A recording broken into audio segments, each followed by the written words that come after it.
एक बार श्री श्याम सुंदर अपने निकुंज में अपनी जितनी भी सखियां हैं सब उपस्थित थी, सब बैठी है, ललिता, विशाखा, चित्रा, इंदुलेखा। तो श्याम सुंदर ने एक पासा फेंका, मतलब एक जिज्ञासा फेंकी। श्याम सुंदर बोले, आज तुम सब मेरे एक प्रश्न का उत्तर दो। तो सखियां बोली, जी श्याम सुंदर कहो। बोले, मुझे एक बात बताओ, अगर तुम हमें जानती हो तो ये बताओ, हमें सबसे ज्यादा गर्व किस पे होता है, सबसे ज्यादा हमें प्राउड फील कब होता है, ये बताइए। तो एक एक करके सब बता रहे हैं। एक सखी बोली, आपको सबसे ज्यादा गर्व अपनी बांसुरी पे है, बंशी पर है। ठाकुर जी बोले, हाँ हाँ हाँ, थोड़ा थोड़ा नजदीक तो पहुंची, पर अभी वो एकदम जो होता है ना सटाक वाला जो एकदम उत्तर, वो नहीं मिला। और बताओ। एक बोली, आपको अपने माधुर्य पर गर्व होता है, अपने सौंदर्य स्वरूप पर गर्व होता है। ठाकुर जी बोले, हाँ ये भी ठीक है, पर ठीक ठीक है। श्री किशोरी जी से पूछा, आप बताइए, आप भी कुछ। तो श्री किशोरी जी चुपचाप, दृष्टि नीचे। तो श्याम सुंदर ने कहा, रूप तू कुछ नहीं बोलेगी? तो भैया ब्रज परंपरा, निकुंज परंपरा कहती है कि मंजरी ठाकुर जी की आज्ञा नहीं मानती है, ठाकुर जी को तो वो ऐसे ही टेढ़ा टेढ़ा देखती है, वो मानती है श्री जी की आज्ञा। तो निवेदन किया, श्री जी आप आज्ञा दें तो हम कुछ बोल दें मन का भाव। श्री जी ने कहा, बोलो। तब रूप मंजरी कहती है कि मैं बताऊं आपको सबसे ज्यादा गर्व किस बात पे होता है? बोले, हाँ बता, किस पे होता है? तो रूप मंजरी कहती है, जब श्री किशोरी जी ये कहती है ना कि श्याम सुंदर मेरे हैं, इस बात पर आपको सबसे ज्यादा गर्व होता है। ठाकुर जी एकदम आसन से खड़े होकर उछल गए, बोले, हाँ ये बोली बात हमारे मन वाली, जो हम चाहते थे वो उत्तर तुमने दिया। क्योंकि जब किशोरी जी कहती हैं कि श्याम सुंदर मेरे हैं, तो हमें ऐसा लगता हम खड़े होकर नाचने लग जाएं। सोचो ठाकुर जी इतने प्रसन्न होते अगर वो किशोरी जी हमसे कह दें कि ये पातड़ा का ये भक्त वैष्णव मेरा है, तो ठाकुर जी तो तुम्हारे पीछे पीछे घूमेंगे।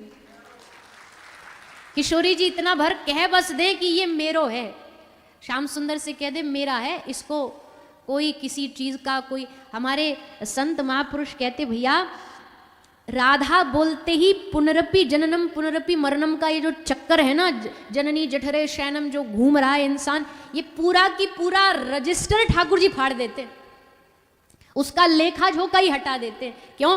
क्योंकि इसने अनुलिख्यांता अपि, ठाकुर जी उसका लेखा जोखा लिखते ही नहीं है। क्यों? इसने राधा बोला है, इसने हमारी किशोरी जी का नाम बोला। इसलिए जो उनका बन गया, जो उनका हो गया, फिर उसको संसार में श्री किशोरी जी को भजने वाले, श्याम सुंदर को भजने वाले, और जिनको एक निष्ठता होती है ना, उनको दुनिया में किसी भी चीज से डर नहीं लगता। आपने कभी नहीं देखा होगा कि जो ब्रज प्रेमी वैष्णव भक्त हैं वो किसी ग्रह से परेशान हो, किसी मंगल से, शनि से परेशान हो, आप कभी नहीं देखोगे। उनके जीवन में जब एक बार समर्पण आ गया ना, और पक्का भक्त होता भी ऐसा है, उस पर शनि चढ़े भी ना तो ना चढ़ पाए। एक बार श्री, बहुत प्यारी कथा है श्री हनुमंत लाल जी की। परम शरणागत, अगर कोई शरणागति देखनी है, भक्त की दासत्व देखना है, तो हनुमंत लाल जी उसमें सबसे अग्रगण्य है। तो श्री हनुमान जी एक बार इनको शनि देवता परेशान करने आ गए थे। शनि देवता ने कहा, हम सब पे तो चढ़ते ही हैं, एक बार इन पे भी चढ़ जाते। तो हनुमान जी के पास शनि देव आए, बोले हनुमान जी को, आपके ऊपर हमारी 7.5 चढ़ गई है। हनुमान जी बोले, देखो पहली बात तो हम दोनों गुरु भाई हैं, पर चलो अब आप आ ही गए हो तो करना क्या चाहते हो? तो बोले, आप अकेले अकेले बोर हो जाते होगे, तो हम चाहते हैं कि हम आपके संग दें, मतलब आपके संग रहें। हनुमान जी बोले, मोस्ट वेलकम, पधारिए, हमें कोई दिक्कत नहीं है। शनि से सबरी दुनिया घबराती है कि बोले जितना दूर रहे उतना ठीक है, पर हनुमान जी कहते आप आ जाओ, पर एक बात बताओ, हमारे शरीर में बैठोगे कहाँ? हृदय में सियाराम जानकी, चित्त में सियाराम जानकी, हमारे दिमाग में 24 घंटे माता सीता जानकी और श्री राम लला। एक ही जगह हमारे पूरे अंग में जो अभी खाली है, जहां आप बैठ सकते हो, क्या? हमारी पूंछ, वो अभी खाली है, तो आप उसमें विराज सकते हो, आप उसमें विराज जाइए। शनि देवता बोले, कोई बात नहीं, पूंछ में बैठ जाएंगे। तो श्री शनि देवता पूंछ में बैठ गए हनुमान जी के। पर अब शनि देवता की गत देखो कैसी भाई। हनुमान जी की दिनचर्या कैसी है? सुबह अयोध्या में नाम संकीर्तन प्रभात फेरी करते हैं, शाम होते होते ही श्रीलंका पहुंच जाते हैं, दोपहर इनकी होती है हरिद्वार में, फिर इनका थोड़ा बहुत स्नैक्स का जो टाइम होता है वो लेने वृंदावन में आ जाते हैं, और पूरे ब्रह्मांड के रोज चक्कर लगाते हैं, रोज चक्कर लगाते, पूरा समुद्र पार करते, पर्वत पार करते। और ऐसी इनकी दिनचर्या, रात की इनकी दिनचर्या अब खत्म हुई कि अगले ही मिनट पे दूसरे दिन की दिनचर्या चालू हो गई। अब जहां जहां ये जाएं, पेड़ों से जंगलों से निकलते भाई, पर्वतों से निकलते, और तो कुछ टकराए ना, इनकी पूंछ टकराए, और जैसे टकराए तो शनि देवता वहां जा करके टकराए। पूरे एक दिन शाम आते तक शनि देवता का सर फोड़ डाला।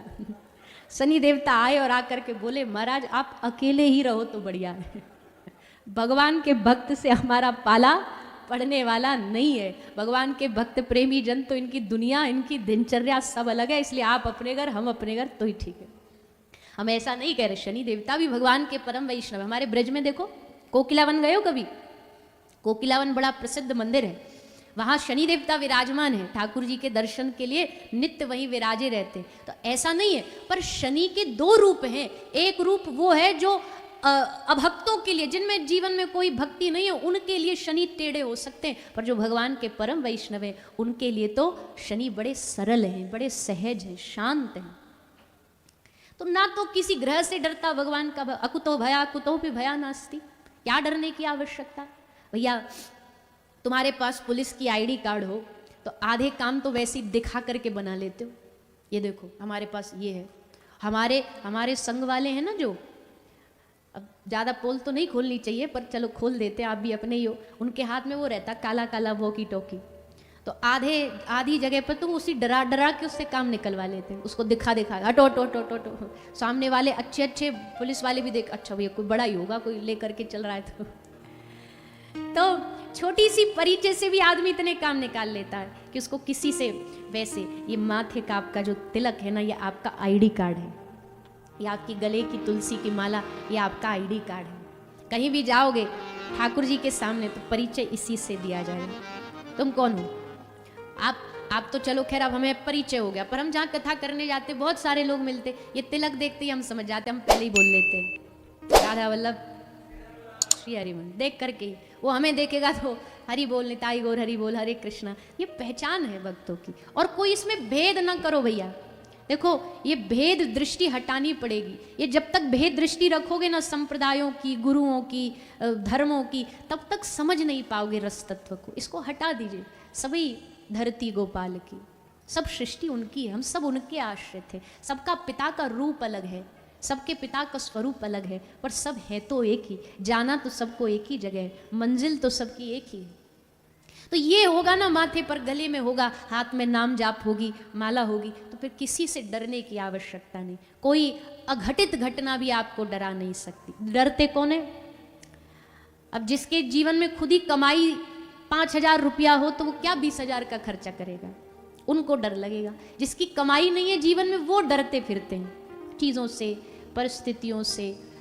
हाथों में ग्रहों की अंगूठी पहन लेंगे, ये पहन लेंगे वो। हम किसी के विरोध में नहीं बोलते और ना हमारा अधिकार है, सबकी अपनी अपनी रुचि है भैया, सब अपने अपने हिसाब से करो। पर हम तो ब्रज में रहते, तो ब्रज की पद्धति ही बता सकते हैं आपको। प्रेम की जो पद्धति वो ऐसा कहती है, भगवत रसिक, भगवत प्रेमी, किसी से डरने की आवश्यकता नहीं। खूब आनंद से जियो।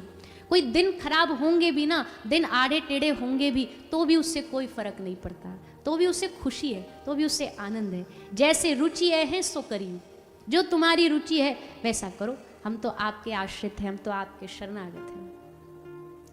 ऐसे बनिए, निर्भय बनिए। और ये निर्भयता भक्ति से ही आएगी, ये निर्भयता प्रेम से ही आएगी। नहीं तो आधी दुनिया तो हमने भैया बस ऐसे ही डर डर में ही घर बेच देते हैं, न जाने क्या क्या उपाय करते हैं, पर फिर भी कुछ नहीं होता, फिर भी कुछ नहीं होता। तो भागवत उसी विश्वास का प्रतीक है, भागवत उसी शरणागति का प्रतीक है, जो हमारे हृदय में उस विश्वास को परिपक्व करता है, मजबूत करता है, हमें भगवान भरोसे जीना सिखाता है। ऐसी श्रीमद् भागवत जी। कल हमने भागवत का महात्म्य सुना। महात्म्य की कथा में ज़्यादा तो विशेष विस्तार से बोल नहीं पाए, संक्षेप में सुना भक्ति ज्ञान वैराग, और साथ ही गौकर्ण और धुंधकारी की कथा को श्रवण पान किया। श्री गोकर्ण महाराज ने धुंधकारी जैसे प्रेतात्मा के कल्याण के लिए, उसके उद्धार के लिए भागवत जी का आयोजन कराया।